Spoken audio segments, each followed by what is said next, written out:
जो सबसे महान है उसे सेवा करना। तो सेवा किया करना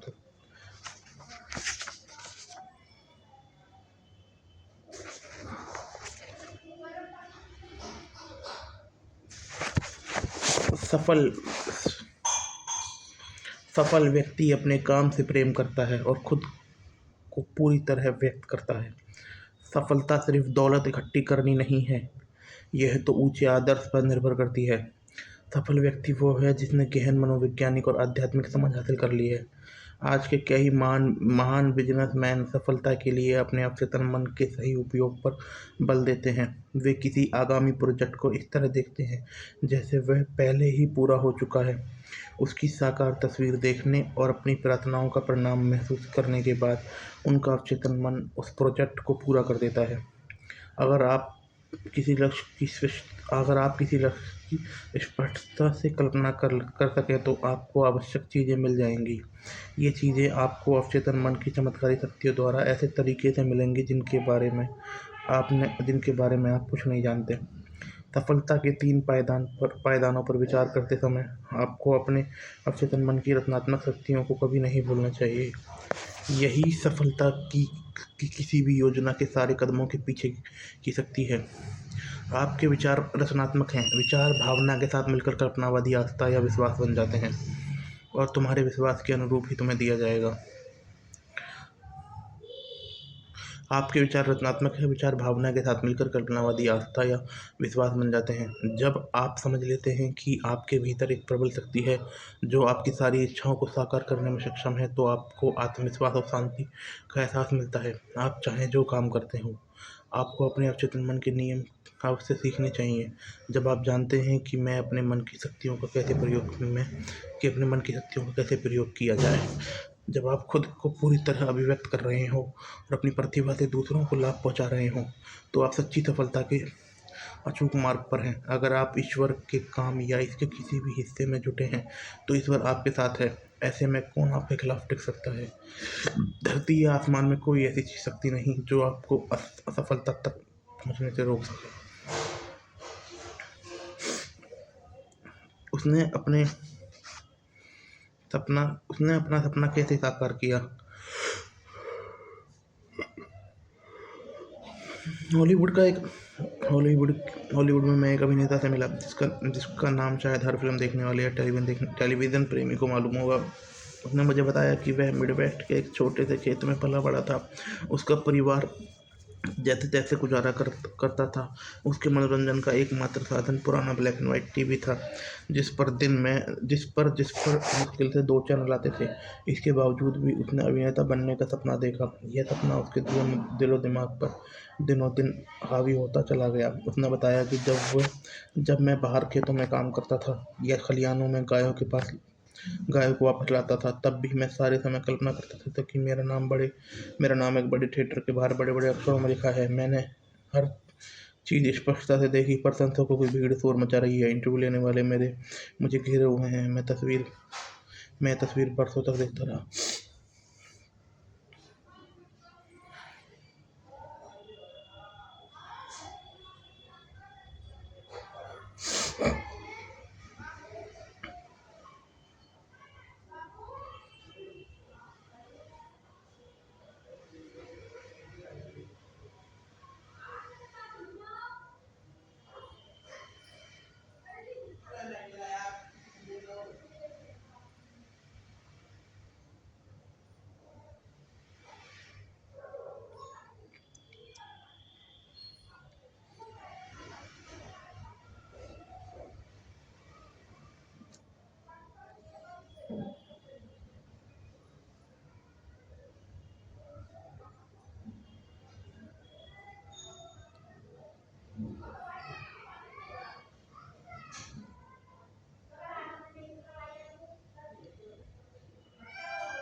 आज बाहर बैठी मालटा क्या लाई हो? आ जा मैंने एक देर मांस की सोई में रखेगा तेरा देख खोल के मैंने बताया मैं हर चीज़ स्पष्टता से दे ही प्रशंसकों को भी भीड़ तोड़ मचा रही थी। इंटरव्यू लेने वाले मेरे मुझे घेरे हुए थे। मैं ये तस्वीर बरसों तक देखता रहा। आखिरकार जब मैंने घर छोड़ दिया, लॉस एंजल्स पहुँच गया, मुझे एक फिल्म या टीवी कार्यक्रम में एक्स्ट्रा का काम मिल गया। जल्दी ही मुझे अभिनेता के रूप में पहली भूमिका मिली। प्रीमियर की रात जब मैं कार से थिएटर पहुंचा तो बेहोश होते होते बजा। वहां पर मेरा नाम बड़े बड़े अक्षरों में रोशनी में चमक रहा था। भीड़ थी, अखबार के रिपोर्टर थे, सब कुछ वैसा ही था जैसे मैंने बचपन में कल्पना की थी। उसने आके कहा कि मुझसे ज़्यादा कौन जान सकता है कि लगातार की गई कल्पना की शक्ति सफलता दिला सकती है।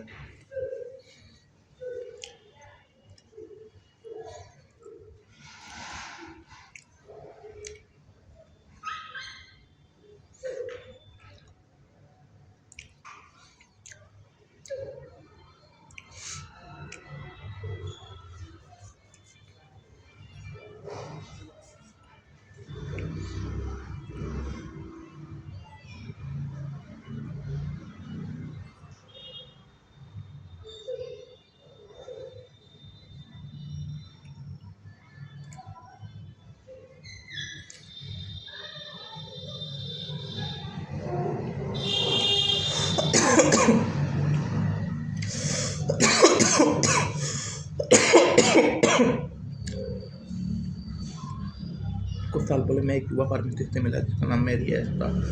वह बड़ी चैन डिस्ट्रीब्यूटर में प्रिस्क्रिप्शन डिपार्टमेंट में काम करती थी। एक दिन जब वह मेरे लिए दवा बना रही थी तो मैंने उससे पूछा कि उसे ये नौकरी कैसी लगती है। ओह ठीक है, उसने कहा, तनख्वाह या कमीशन से काम चल जाता है, इसके अलावा कंपनी मुनाफा भी बांटती है। अगर किस्मत अच्छी हो तो मैं इतनी कम उम्र में रिटायर हो जाऊंगी कि मैं जीवन का आनंद ले सकूं। पल भर के लिए खामोश रहने के बाद मैंने पूछा, क्या आपने बचपन से यही सपना देखा था जब आपने फार्मासिस्ट बनने का फैसला किया था? उसके चेहरे पर मुश्किल का भाव आ गया। वह बोली, नहीं, मेरा ख्याल नहीं है। मैं खुद को अपने स्टोर की मालकिन के रूप में देखा था। मैं चाहती थी कि जब मैं सड़क पर जाऊं तो लोग मेरा नाम लेकर मुझे हेलो कहें। मैं भी उन सबके नाम जानती थी क्योंकि मैं उन्हें दवाएं देती थी।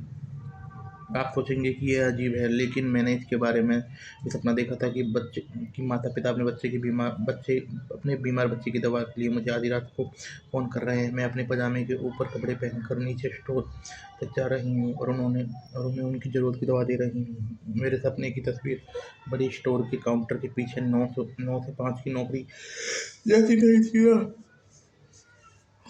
निश्चित रूप से नहीं, मैंने कहा, लेकिन आप अपने सपनों को पूरा करने की कोशिश क्यों नहीं कर रही हैं? क्या आप उसमें ज़्यादा खुश और सफल नहीं होंगी?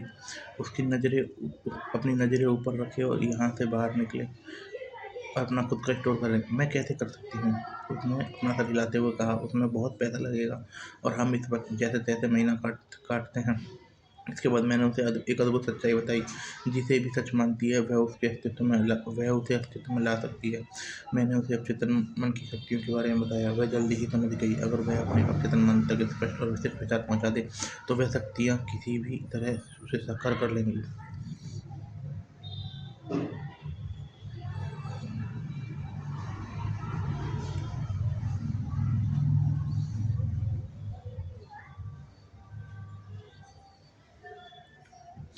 वह कल्पना करने लगी कि वह खुद अपने स्टोर में थी। उसने मानसिक रूप से बोतलें जमाई, पर्ची पर दवाई बनाई और ग्राहकों के इंतजार की कल्पना करने लगी जो उसके पड़ोसी और मित्र भी थे। उसने अच्छे खासे बैंक बैलेंस की तस्वीर देखी। मानसिक रूप से वह अपने काल्पनिक स्टोर में काम करने लगी। अच्छी अभिनेत्री की तरह उसने अपनी अच्छी तरह भूमिका निभाई। मैं जिस तरह अभिनय करूँगी वैसे ही बन जाऊँगी। वह पूरे दिल में अभिनय में जुट गई। वह इस तरह से चलती थी और काम करती थी जैसे वो स्टोर की मालकिन हो। कुछ साल बाद मैरी ने मुझे चिट्ठी लिखकर बताया कि हमारी बातचीत के बाद उसके जीवन में कैसा मोड़ आया। वह जिस चेन स्टोर में काम करती थी वह एक नए मॉल के बड़े स्टोर से प्रतिस्पर्धा में दिवाली हो गए। उसके बाद वह एक ड्रग कंपनी में ट्रैवलिंग रिप्रेजेंटेटिव का काम करने लगी और ऐसा इलाका संभालने लगी जिसमें कई राज्य थे। एक दिन काम के सिलसिले में उसने अपने इलाके के पश्चिमी कोने में एक छोटे से कस्बे में जाना पड़ा। उस कस्बे में दवा की सिर्फ एक ही दुकान थी। वह वहाँ पहले कभी नहीं गई थी, लेकिन जिस पल वह अंदर गई उसने मुझे पहचान लिया। उसने उसे पहचान लिया। वह हूबहू स्टोर उसी स्टोर जैसी थी जिसका सपना उसने अपनी कल्पना में इतनी स्पष्टता से देखा था। अचंभित होकर उसने स्टोर के बूढ़े मालिक को इस अद्भुत प्रसंयोग के बारे में बताया। इस पर मालिक ने उसे बताया कि वह रिटायर तो होना चाहता है, लेकिन अपना स्टोर किसी बड़े कॉर्पोरेशन को नहीं बेचना चाहता, क्योंकि यह स्टोर 3 पीढ़ियों से उसके परिवार में है। कई बार की बातचीत के बाद मालिक ने उसे स्टोर खरीदने के लिए पैसा उधार देने का प्रस्ताव रखा। बिजनेस से होने वाले मुनाफे से वह कर्ज की किस्त उठा सकती थी। युवा महिला ने अपने परिवार सहित उस पर पेमेंट आ गई। जल्दी उसने एक बड़े पुराने मकान की डाउन पेमेंट दे दिया और स्टोर के पास ही था। जब वह सुबह सुबह स्टोर जाती तो पास के गुजरने वाले लोहार व्यक्ति उसका नाम लेकर उसे हेलो कहता।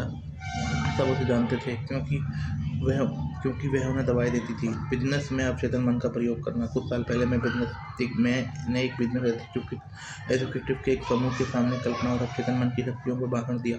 भाषण में मैंने यह बताया कि महान जर्मन कवि गेटे मुश्किलों व समस्याओं में आने पर अपनी कल्पनाओं को किस तरह प्रयोग करते थे। गेटे के जीवनी लेखकों के अनुसार वह घंटों तक अकेले काल्पनिक बातचीत किया करते थे। वे कल्पना करते थे कि उनका कोई दोस्त उनके सामने बैठा है, उन्हें सही जवाब दे रहा है। दूसरे शब्दों में वे यह कल्पना करते थे कि उनका दोस्त उनकी समस्याओं के बारे में उन्हें सही या उचित सलाह दे रहा है। वे उस दोस्त की सामान्य मुद्राओं और बोलने के खास अंदाज की कल्पना करते थे। वे इस पूरे काल्पनिक दृश्य को जितना वास्तविक और स्पष्ट बना लेते थे। इस भाषण में एक युवा स्टॉक ब्रोकर भी मौजूद था। उसने गेटे की तकनीक अपना ली। वह एक परिचित करोड़पति निवेशक से काल्पनिक बातचीत करने ब्रोकर भी थी, जिसने एक बार शेयरों की समझदारी वजह से पहले उसे बधाई दी थी। उसने इस बातचीत को तब तक अभिनय किया जब तक कि उसके मन में यह मनोवैज्ञानिक विश्वास के रूप में अंकित नहीं हो गया। इस ब्रोकर ने आंतरिक बातचीत और नियंत्रित कल्पना निश्चित रूप से उसके लक्ष्य के अनुरूप भी थी। उसका काम अपने क्लाइंटों को दमदार निवेश का सुझाव देना। जीवन में उसके लक्ष्य था कि वह अपने क्लाइंटों को ज़्यादा लाभ पहुंचाए और अपनी समझदारी भरी सलाह से उन्हें समृद्ध बनाए। अभी वह अपने बिजनेस में अवचेतन मन का उपयोग कर रही है और अपने क्षेत्र में बहुत सफल है। वह प्रमुख वित्तीय पत्रिकाओं में हाल ही में उसका इंटरव्यू भी छपा है। 16 साल का लड़का असफलता को सफलता में बदलता है। 16 साल का टॉड एम ने मुझे बताया कि मैं हर चीज़ में असफल हो रहा था। मैं नहीं जानता था कि ऐसा क्यों रहा है। मुझे लगता था कि मैं मेरा मूड हूँ, शायद अच्छा यही रहेगा कि स्कूल से मुझे निकाले जाने से पहले मैं खुद ही स्कूल छोड़ दूँ। आगे की बातचीत में मुझे पता लगा कि टॉड का नज़रिया ही गड़बड़ है। वह अपनी पढ़ाई के बारे में उदासीन था और अपने टीचर तथा सहपाठियों के प्रति द्वेष भी पाले था। मैंने उसे सिखाया कि पढ़ाई में सफल होने के लिए वह अपने अवचेतन का इस्तेमाल कर सकता है। एक दिन मैं कई बार कुछ सच्चाइयों की घोषणा करने लगा, खास तौर पर सोने से ठीक पहले और सुबह जागने के ठीक बाद। जैसा हम देख चुके हैं, अवचेतन मन तक विचार पहुंचाने का ये सबसे अच्छा समय होता है। उसने सकारात्मक घोषणा की।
मुझे एहसास है कि मेरा अवचेतन मन यादों का भंडार है। ये हर उस चीज़ का संग्रह करता है जो मैंने पढ़ी है या टीचर के लेक्चर में सुनी है।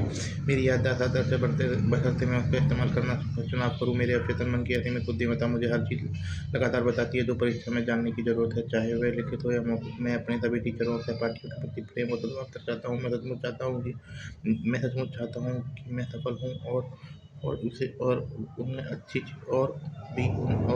उन्हें भी अच्छी चीज़ें मिले। टॉड ने अपने पहले से बहुत ज़्यादा स्वतंत्रता का आनंद ले रहा था।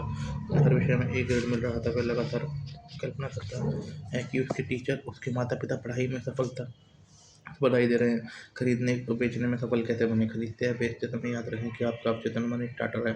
आपका चेतन मन स्टार्टर है और आपका अवचेतन मन मोटर। आप मोटर चालू करेंगे तभी यह काम शुरू कर पाएगी। आपका अवचेतन मन आपके अवचेतन मन की शक्तियों को जगाता है। इतनी स्पष्टता, इच्छा, विचार और छवि को अपने अवचेतन मन तक पहुँचाने का पहला कदम है उसे शांत करना, ध्यान को गतिहीन करना, स्थिर होना, शांत बनना। स्थिर, निष्क्रिय, शांत मानसिक नज़रिया भारी मामलों तथा गलत विचारों को अवचेतन मन तक पहुँचने और लक्ष्य में हस्तक्षेप करने से रोकता है। यही नहीं, मस्तिष्क को शांत और निष्क्रिय और प्रयत्नशील नज़रिए में न्यूनतम प्रयास की ज़रूरत होती है।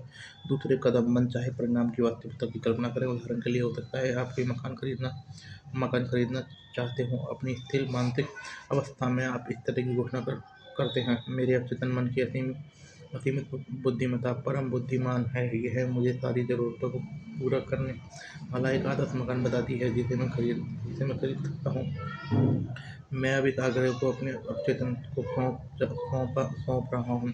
मैं जानता हूँ कि यह मेरे आग्रह की प्रकृति के अनुरूप प्रतिक्रिया करेगा।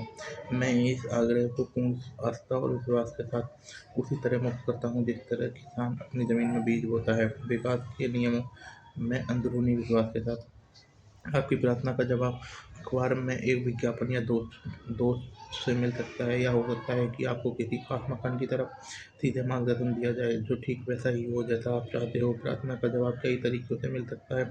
मुख्य बात यह है कि जवाब हमेशा मिलता है, बशर्ते आपको अपने अवचेतन मन के काम करने पर पूरा विश्वास हो। मान लें खरीदने की बजाय आप कोई मकान या ज़मीन जायदाद बेचना चाहते हो। अवचेतन मन की असीमित बुद्धिमत्ता पर भरोसा करने की यह नीति आपको सटीक मार्गदर्शन देगी। लॉस एंजल्स में मैं अपना मकान बेचते समय मैंने यह तकनीक का इस्तेमाल किया। जब मैंने यह तकनीक अपनी पहचान के कई रियल एस्टेट ब्रोकर को बताई तो वह इसका इस्तेमाल करने लगे और इससे उन्हें उल्लेखनीय परिणाम मिले। मैं अपने मकान के सामने घात पर एक साइन बोर्ड लगाया जिस पर लिखा था, बेचना है।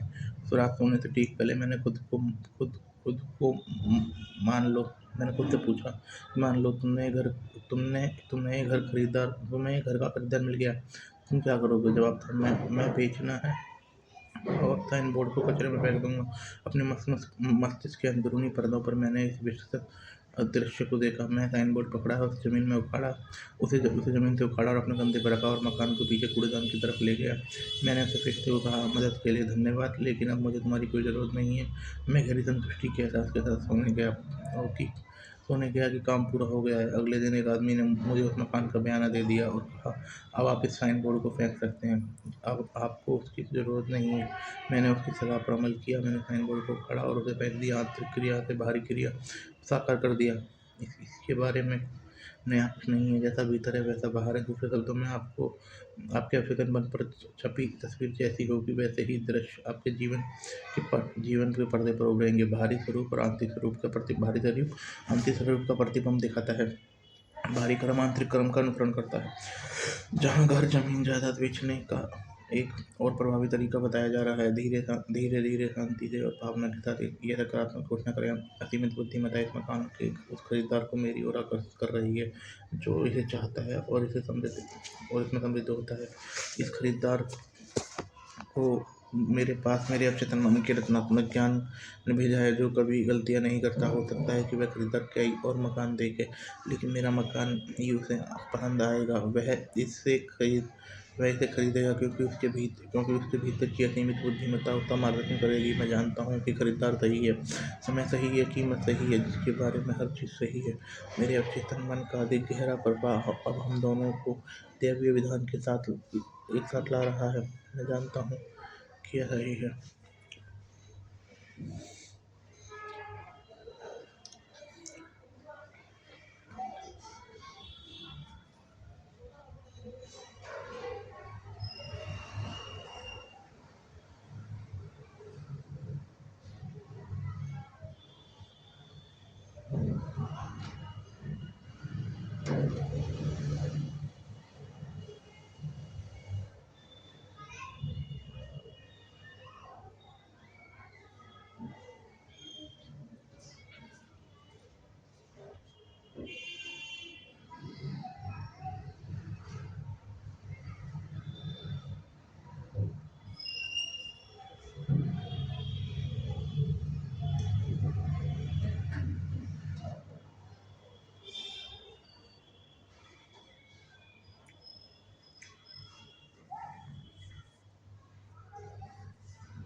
हमेशा याद रखें, आप जिसे खोज रहे हैं वह भी आपको खोज रहा है। कोई ना कोई हमेशा रहता है जो उस मकान या जायदाद को खरीदना चाहता है जिसे आप बेचना चाहते हैं। वो आपको आपके तन की शक्ति का सही इस्तेमाल करके आप अपने मस्तिष्क में प्रतिस्पर्धा का सारा एहसास खरीदने या बेचने की सारी चिंता खत्म कर देते हैं। जो वह चाहती थी उसे पाने में सफल हुई।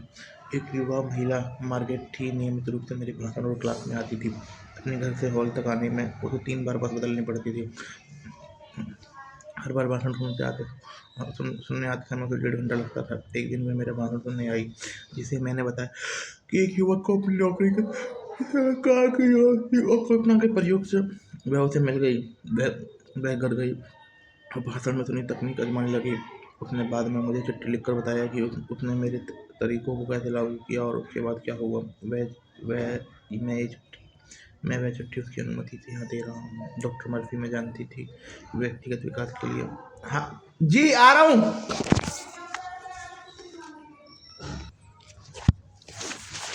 अपनी कल्पना में मैंने सारे कदम उठाए। मैं जो करती अगर मैं सचमुच में कार खरीदती या चलाती। मैंने खुद को शोरूम में जाते हुए देखा। मैंने उस मॉडल की टेस्ट ड्राइव लेते देखा जो मुझे पसंद थी। मैंने बार बार कैडिलैक कार पर कार में बैठने, उसे चलाने, उसके डैशबोर्ड को छूने, मानसिक तस्वीर देखी। लगातार 2 सप्ताह तक देखती रही। पिछले सप्ताह में कैडिलैक चलाकर आपका भाषण सुनने आई थी। इंगलवुड में रहने वाले मेरे अंकल की मृत्यु हो गई। उन्होंने कैडिलैक कार और सारी जायदाद मेरे नाम कर दी।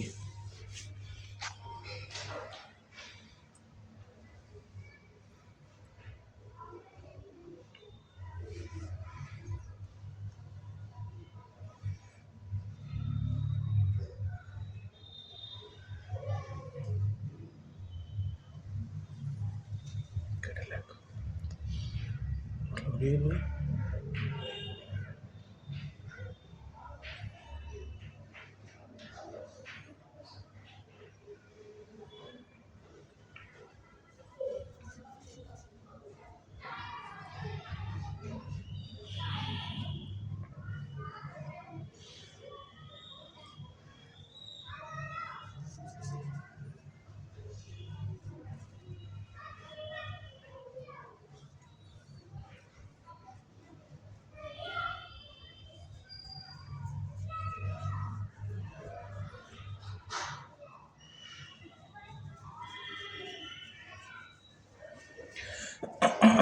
इसके लिए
तो ले लिया।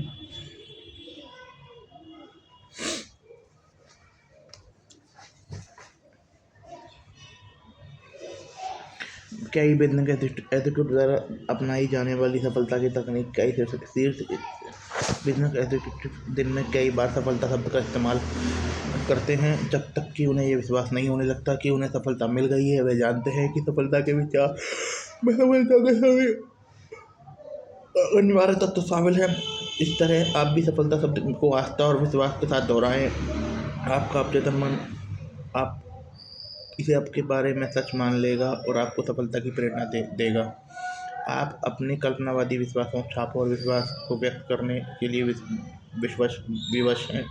सफलता के लिए सफलता सफलता का आपके लिए क्या मतलब है? बेशक आप अपने घरेलू जीवन या दूसरों के साथ संबंध में सफल बनाना चाहते हैं, तो आप उसे चुने हुए काम या व्यवसाय में उत्कृष्ट बनना चाहते हो। आप सुंदर घर या दौलत चाहते हो ताकि आप आराम या सुख से रह सकें। आप अपने प्रार्थना जीवन में अपने अवचेतन मन की शक्तियों के संपर्क में सफल बनाना चाहते हो। आप एक बिजनेस एग्जीक्यूटिव भी हैं क्योंकि आप जीने के व्यवसाय में हैं। आप जो करना चाहते हैं, जिस वस्तु के मालिक बनना चाहते हैं, उसकी कल्पना करके आप सफल एग्जीक्यूटिव बने, कल्पनाशील बने, मानसिक रूप से सफलता की वास्तविक तस्वीर देखें। इसकी आदत डालें, हर रात को सफल और पूर्ण संतुष्टि के एहसास के साथ सोने जाएं। अंत में आप अपने अवचेतन मन की सफलता के विचार बोने में कामयाब हो जाएंगे। यकीन करें, आप सफल होने के लिए पैदा हुए हैं और प्रार्थना करने से चमत्कार हो जाएगा।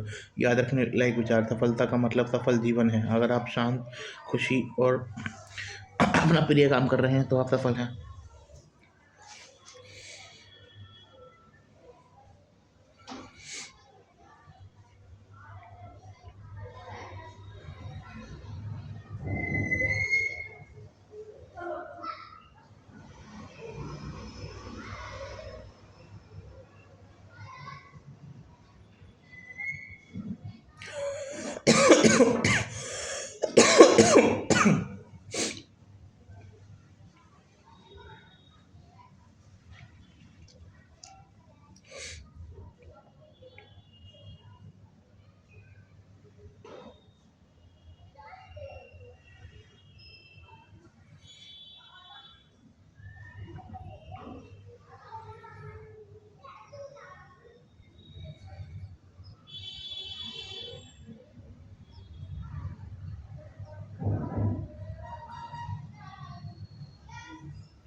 मानसिक शांति के बिना कोई सच्ची सफलता नहीं मिलती। सफल व्यक्ति के पास गहन मनोवैज्ञानिक आध्यात्मिक समझ होती है। अगर आप किसी उद्देश्य की स्पष्टता से कल्पना करते हैं तो अवचेतन मन की चमत्कारी शक्ति आपको सारी आवश्यक वस्तु प्रदान करती है। आपका विचार भावना के साथ जुड़कर सपनावादी विश्वास बन जाता है और आपके विश्वास के अनुसार आपको मिलता है। लगातार कल्पना करने से आपका अवचेतन मन तुम्हारी चमत्कारी शक्तियाँ पैदा कर देता है। अगर आप नौकरी में प्रमोशन चाहते हैं तो कल्पना करें आपका मालिक, सुपरवाइजर या कोई परिजन प्रमोशन पर आपको बधाई दे रहा है। इस तस्वीर को स्पष्ट और वास्तविक बनाएं। वास्तव में मुद्राएं देखें, उसकी वास्तविकता को महसूस करें।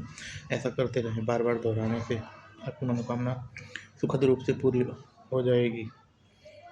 आपका अवचेतन मन यादों का भंडार है। आदर्श याददाश्त के लिए बार बार सकारात्मक घोषणा करें। मेरे अवचेतन मन की असीमित बुद्धिमत्ता मुझे हर वह चीज़ याद दिलाती है जो मैं कहीं भी कभी भी जानना चाहता हूँ। मेरे अवचेतन मन की असीमित बुद्धिमत्ता मुझे हर वह चीज़ याद दिलाती है जो मैं कभी भी कहीं भी जानना चाहता हूँ। अगर आप मकान या जायदाद बेचना चाहते हो तो धीरे धीरे शांति से भावना से सकारात्मक घोषणा करें। असीमित बुद्धिमत्ता इस मकान या जायदाद को खरीद कर मेरी ओर आकर्षित कर रही है।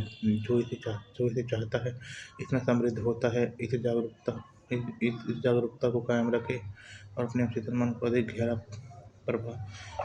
प्रवाह इसे साकार कर देगा। सफलता के विचार में सफलता के सभी तत्व शामिल हैं। सफलता का बार बार आस्था और विश्वास के साथ दोहराएं तो अवचेतन मन आप पर सफल होने के लिए दबाव डालेगा। सफलता का मतलब ये ठीक है, पता लगाएं कि वह कौन सा काम प्रिय है, आपको कौन सा काम प्रिय है, फिर उसको कर दें। अगर आप अपनी सच्ची अभिरुचि नहीं जानते तो मार्गदर्शन के लिए प्रार्थना करें और आपको मिल जाएगा। अपने खास क्षेत्रों में विशेषज्ञ बने। इसके बारे में किसी अन्य व्यक्ति से ज़्यादा जानने की कोशिश करें। सफल व्यक्ति स्वार्थी नहीं होते। उनके जीवन में उनकी सभी प्रमुख इच्छाएं मानवता की सेवा। उनके जीवन में प्रमुख इच्छा मानसिक शांति के बिना कोई सच्ची सफलता नहीं होती। सफल व्यक्ति के पास गहन मनोवैज्ञानिक आध्यात्मिक समझ होती है। अगर आप किसी उद्देश्य की स्पष्टता से कल्पना करते हैं तो अवचेतन मन की चमत्कारी शक्ति वो सारी वस्तु अवश्य प्रदान करेगी। आपका धन्यवाद।